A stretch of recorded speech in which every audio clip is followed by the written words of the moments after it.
Hi అండి, welcome to ఫినోబిల్స్. Personal finance for Indian families అనే సిరీస్లో ఈరోజు మన టాపిక్ మధ్యతరగతి కుటుంబాలు ఎప్పటికీ మధ్యతరగతిగానే ఉండిపోతున్నాయి ఎందుకు, వాటికి గల రీజన్స్ అండ్ సొల్యూషన్స్ ఈ వీడియోలో తెలుసుకుందాం. మొదలు పెడదామా మరి? మనం రోజు ఆఫీస్కి వెళ్తాం, కష్టపడతాం, జీతం కూడా వస్తుంది. కానీ నిజంగా ఒక ప్రశ్న అడుగుతాను, మీ జీవితంలో ఆర్థికంగా ఏమైనా మార్పు కనిపిస్తోందా? అదే జీతం, అదే జీవితం, అదే టెన్షన్, అదే భవిష్యత్తు భయం. ఇది మీ కథ అయితే ఈ వీడియో మీకోసమే. ఫస్ట్ ప్రాబ్లం ఏంటంటే ఇన్కమ్ పెరుగుతుంది కానీ సేవింగ్స్ పెరగదు. చాలామంది అనుకుంటారు నా జీతం తక్కువగా ఉంది కాబట్టి సేవింగ్స్ లేవు అని. కానీ నిజం ఏంటంటే జీతం పెరిగినా ఖర్చు కూడా పెరుగుతుంది. దీనికి సొల్యూషన్ ఏంటంటే సమస్య జీతంతో కాదు, జీతంతో పాటు లైఫ్ స్టైల్ ఆటోమేటిక్గా పెరగడంలో ఉంది. దీనినే లైఫ్ స్టైల్ ఇన్ఫ్లేషన్ అంటారు. జీతం పెరిగితే ఖర్చు పెంచకండి, సేవింగ్స్ పెంచండి. Second problem EMI culture trap. మన సమాజంలో ఒక మాట ఉంది, EMI easy bro. Car EMI, mobile EMI, fridge EMI, TV EMI. ఈఎంఐలో కొన్న వస్తువులన్నీ మనవే అనుకుంటాం, కానీ నిజానికి మన జీతం ముందే అమ్మేసినట్టు. ఈఎంఐ మన భవిష్యత్తు ఆదాయాన్ని ఇప్పుడే ఖర్చు చేయిస్తుంది. దీనికి సొల్యూషన్, ఈఎంఐ అవసరమైతే తప్పు కాదు, కానీ లగ్జరీ వస్తువులకి ఈఎంఐ ప్రమాదం. అది చిన్న మొత్తంలా కనిపిస్తుంది కానీ పెద్ద భారం అవుతుంది.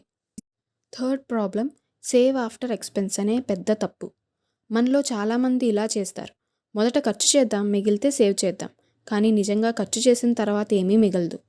దీనికి సొల్యూషన్, ప్రపంచం పనిచేసేది ఒకే ఒక్క formula, income minus savings is equals to expense.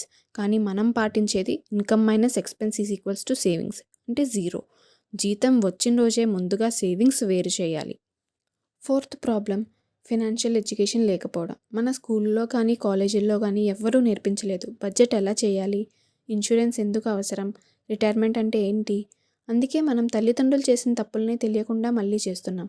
దీనికి సొల్యూషన్, డబ్బు విషయంలో డిగ్రీ అవసరం లేదు, ఆసక్తి అవసరం.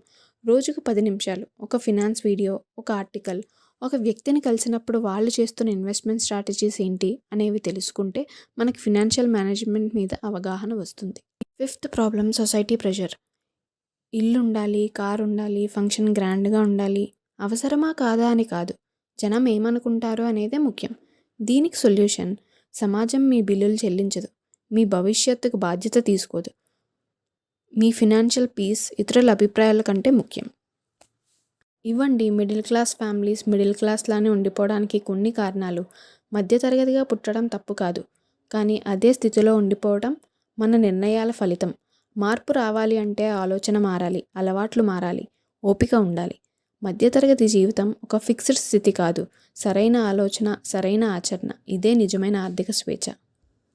Personal finance for Indian families అనే సిరీస్లో ఇదండి ఫస్ట్ వీడియో. మా వీడియో కనుక మీకు నచ్చినట్టయితే please like, share and subscribe. Thanks for watching.